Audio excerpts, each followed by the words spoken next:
The orbiting station glimmered like a jewel above the crimson sands of Calor-9. Vast and silent, it hovered in the planet's thin atmosphere, a relic of an older galactic era. Within its steel corridors, alien engineers moved with precise, fluid motions, their six-fingered hands dancing over panels of light. They were the Sarnathi, a species renowned across the galaxy for their intelligence, their patience, and their obsession with control. And in this station, they guarded secrets humans were not meant to see yet. Here he was, a human named Liam, assigned as an envoy between the Sarnathi and the Terran Council. Unlike the towering, shimmering Sarnathi, Liam was unassuming, average in appearance, and undeniably human. But beneath that ordinary exterior was something that Sarnathi didn't fully understand, a mind that refused to submit completely, a curiosity that could not be contained. When he arrived, the Sarnathi had welcomed him politely but cautiously, guiding him through the station's labyrinthine corridors. The warnings had begun immediately. "Do not look through the orb," hissed Merkel, a senior engineer with violet eyes that seemed to shimmer like liquid metal. "It is not meant for Terran sight. Even the closest observers have never endured its vision. You must not look." Liam inclined his head, a gesture of understanding. "I understand," he said softly. Though the words were heavier in his mind than in his throat, the orb was placed in a chamber unlike any other in the station. It hovered midair, suspended by unseen forces, glowing with an inner light that pulsed like a heartbeat. The walls of the chamber were metallic, but strangely translucent, letting Liam see the endless red plains of Calor-9 outside. Every instinct in his body screamed that the orb was dangerous, yet the human mind often equates danger with fascination, as Merkel spoke of the orb's origin.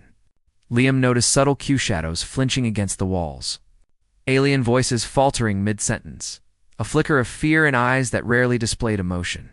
It was clear the Sarnathi were not exaggerating. Something in that orb was beyond comprehension, and they feared it deeply. Days passed, and Liam remained diligent, following every rule, every instruction. Yet the orb became an obsession. Not in the childish sense of wanting to touch it, but in that insatiable human way of needing to understand. At night, he dreamt of it. The light seared through his eyelids, forming patterns and geometries that his mind could not reconcile. Sometimes he woke drenched in sweat, whispering to himself in the quiet of his quarters, "Why are they so afraid?" Then came the day he broke his own restraint. The chamber was empty. Merkel had been called to the outer docks. Liam approached the orb slowly, his pulse thrumming in his ears. The air itself seemed to shimmer as he drew near, a subtle vibration that made the hairs on his arms stand. And then, just before the human made the final step, he hesitated. "They warned me," he muttered. But human curiosity, once kindled, is not easily quenched. And so, with a breath that trembled in both fear and thrill, he looked. The moment his eyes met the light, the world fractured. It was as if reality itself had splintered into shards of impossible visions. Colors beyond the human spectrum stabbed at his mind, geometries that made his stomach twist. And knowledge not learned, not reasoned, but forced into his consciousness flooded in. He saw centuries of events simultaneously, worlds rising and falling, civilizations crumbling under the weight of things they could not control. And then he saw them, the Sarnathi's secrets, their vulnerabilities, their fears, and the truth about the orb. It was not just a device. It was a window, a weapon, a consciousness. And now a human had touched it. Liam staggered back, clutching his head as the chamber shook. The orb pulsed faster, as if aware of the human's transgression. Somewhere deep in the station, alarms wailed low, mournful notes that resonated with the station's frame. The Sarnathi arrived moments later, moving with a precision born of panic rather than protocol. "You have seen it," Merkel said, voice quivering, though he tried to mask it with authority. "Do you know what you have done?" I just looked," Liam stammered, feeling the weight of visions pressing against his skull. "I didn't. You have unlocked it," Merkel interrupted sharply. "No Terran has ever survived exposure to its full knowledge. You are an anomaly." And that was when the chaos truly began. It started in subtle ways. Machines groaned and trembled, panels sparking with blue energy. The station's artificial intelligence, normally serene and silent, began issuing contradictory commands. Doors opened and closed of their own accord, locking and unlocking, trapping engineers and supplies in unpredictable patterns. It was as if the orb's awareness, once dormant, had recognized the human as a key.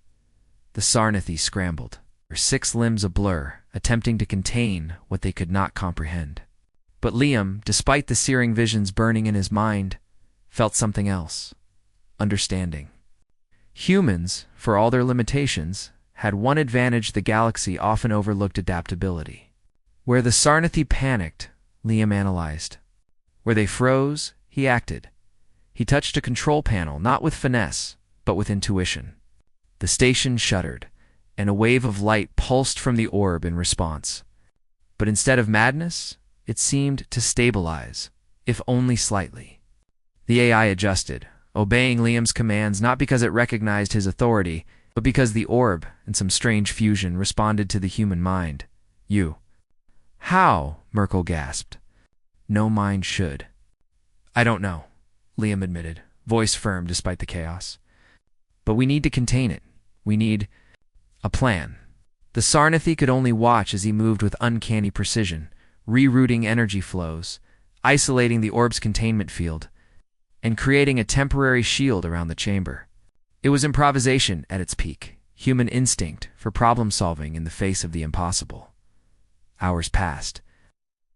Liam's eyes, once ordinary, now carried a faint luminescence reflecting fragments of the orb's light. He had seen things that no human or Sarnathi was ever meant to witness. And yet he had endured.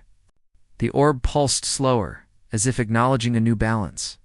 By the time the crisis ebbed, the station lay in disarray. Corridors were scorched, machinery bent and broken, and the Sarnathi engineers sat in stunned silence. Yet amidst the ruin, one truth had emerged. Humanity had survived the unthinkable, and in some inexplicable way, had mastered it. The Sarnathi convened a council, their leaders whispering urgently in their complex tongue. Liam, despite exhaustion, stood tall. The orb, still suspended in its chamber, hummed quietly, now seemingly dormant, but its presence was no longer a simple threat. It was a puzzle, one the humans had begun to solve. Merkel approached him cautiously, eyes flicking to the glowing orb. You have done what no Terran was ever meant to do, he said. The galaxy may never be the same. Liam shook his head, weary yet determined. I just looked, he said softly, and I didn't look away. Maybe that's the difference. The Sarnathi stared, an emotion akin to awe flashing across their faces. Humans were fragile, unpredictable, chaotic, and yet, in moments where reason failed and fear reigned, they possessed a resilience that the galaxy had underestimated. Weeks later, reports began arriving across interstellar channels. Minor disturbances on Calor-9 were being studied, strange energy patterns rippling across the planet. The Terran Council issued a simple message. Humanity had touched a power far beyond comprehension and survived. Some dismissed it as exaggeration. Others whispered nervously in council chambers, realizing that humans, long underestimated, had begun to step into the realm of the unimaginable. Liam, meanwhile, was quietly debriefed in the orbiting station. Though he had glimpsed infinity, he had not gone mad. The human mind, it seemed, had an elasticity the galaxy had never accounted for, and the Sarnathi, for all their intelligence, now viewed humanity with a mixture of fear, respect, and something unfamiliar hope. The orb remained, glowing softly, no longer a locked secret but a challenge, and humans would rise to challenges. That was something the Sarnathi and the galaxy would soon learn. When Liam finally returned to his ship, he looked back at the station once more. The red sands stretched endlessly below, bathed in the light of Calor-9's twin suns. He smiled faintly, a human smile, wary, stubborn, yet undeniably alive. They warned me not to look, he whispered to himself. But what's a human if not curious? And somewhere deep in the hum of the station, the orb pulsed again, as if acknowledging the beginning of a new era, one in which humans were no longer just observers. They were participants.